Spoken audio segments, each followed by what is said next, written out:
Salam dan bahagia.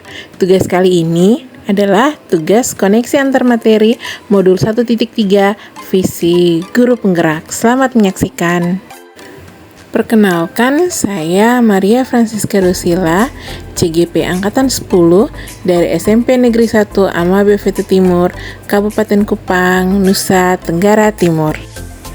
Tugas kali ini, saya sebagai CGP diminta untuk merefleksikan dan mengaitkan pemahaman antar modul yang telah dipelajari hingga kini. Ada dua pertanyaan pemantik yang akan memandu saya untuk tugas kali ini, yaitu yang pertama, apa yang Bapak Ibu pahami mengenai kaitan peran pendidik dalam mewujudkan filosofi pendidikan Ki Hajar Dewantara dan profil pelajar Pancasila pada murid-muridnya dengan paradigma inquiry apresiatif atau IA di sekolah Bapak dan Ibu? Pada modul 1.1 Filosofi Pendidikan Ki Hajar Dewantara, pendidikan menurut Ki Hajar Dewantara merupakan upaya untuk menuntun anak ke arah keselamatan dan kebahagiaan yang setinggi-tingginya, serta berupaya untuk membebaskan anak untuk mengembang potensi yang dimilikinya, baik sesuai dengan kodrat alam maupun kodrat zaman. Agar dapat menuntun siswa dengan baik, seorang guru harus memahami dengan sepenuh hati dimensi-dimensi yang terdapat dalam profil pelajar Pancasila. Profil pelajar Pancasila adalah perwujudan pelajar Indonesia sebagai pelajar sepanjang hayat yang memiliki kompetensi global dan berperilaku sesuai dengan nilai-nilai Pancasila.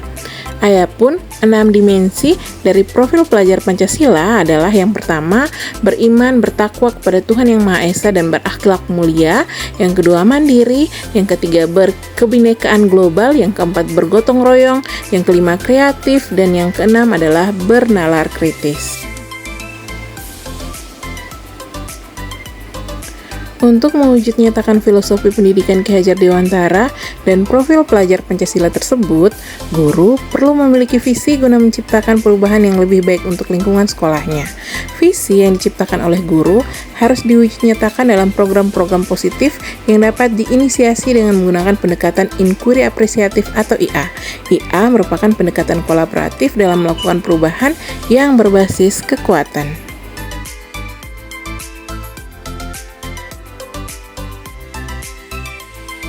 Di sekolah saya, SMP Negeri 1 Amabe Vetu Timur, beberapa guru sudah menerapkan pembelajaran yang menyenangkan di dalam kelas dengan membuat banyak media-media pembelajaran yang kreatif.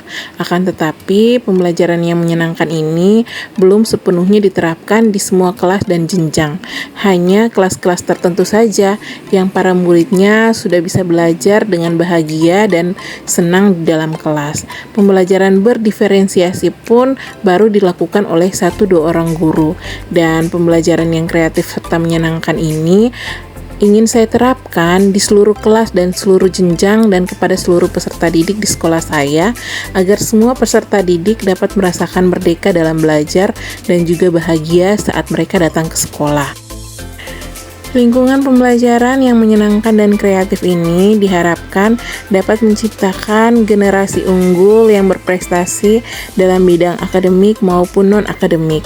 Diharapkan seluruh warga sekolah dapat membuat pembelajaran yang berpihak pada murid agar para murid dapat merasakan kebahagiaan saat mereka datang ke sekolah dan belajar bersama-sama. Dari berbagai peristiwa yang telah saya kemukakan sebelumnya, terdapat 3 hal yang ingin saya perbaiki dari lingkungan sekolah saya, yaitu yang pertama, pembelajaran berdiferensiasi ini bukan hanya dilakukan oleh saya atau 1-2 orang teman saja, tetapi oleh seluruh guru yang ada di sekolah saya. Kedua, kami juga harus melakukan diagnostik awal secara menyeluruh untuk kelas 7, 8, dan 9, juga membuat kesepakatan kelas di semua kelas dan jenjang. Dan yang ketiga, mengajak lebih banyak lagi rekan guru di sekolah untuk berkolaborasi membuat media pembelajaran yang menyenangkan dan kreatif.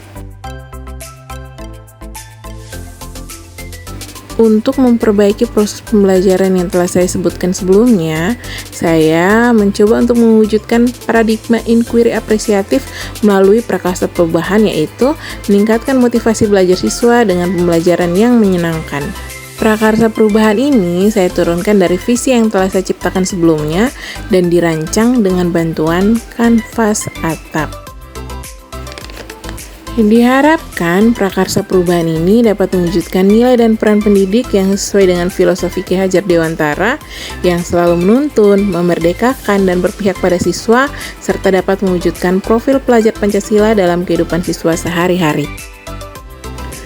Pertanyaan pemantik yang kedua, revisi dan rumuskan dengan penuh keyakinan visi yang telah Bapak Ibu buat berdasarkan jawaban pertanyaan di atas ke dalam sebuah visi yang membuat Bapak Ibu bersemangat ketika membacanya dan menggerakkan hati setiap orang yang membacanya.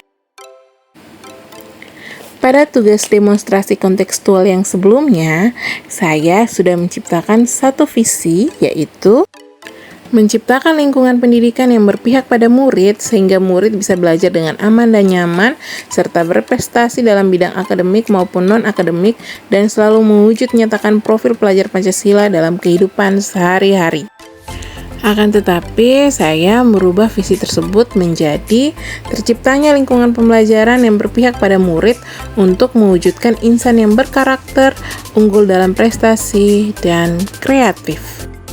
Alasan dari pemilihan visi ini yaitu yang pertama, saya ingin menciptakan generasi yang mempunyai karakter yang baik sehingga mampu menjadi kebanggaan keluarga, masyarakat, dan negara. Yang kedua, saya ingin menuntun peserta didik dengan baik agar mereka bisa unggul dan berprestasi dalam bidang akademik maupun non-akademik.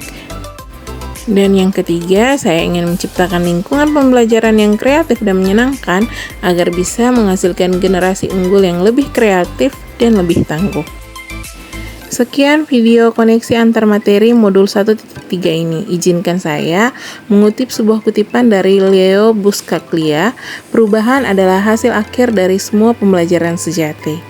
Salam perubahan, salam guru penggerak, tergerak, bergerak, menggerakkan. Terima kasih.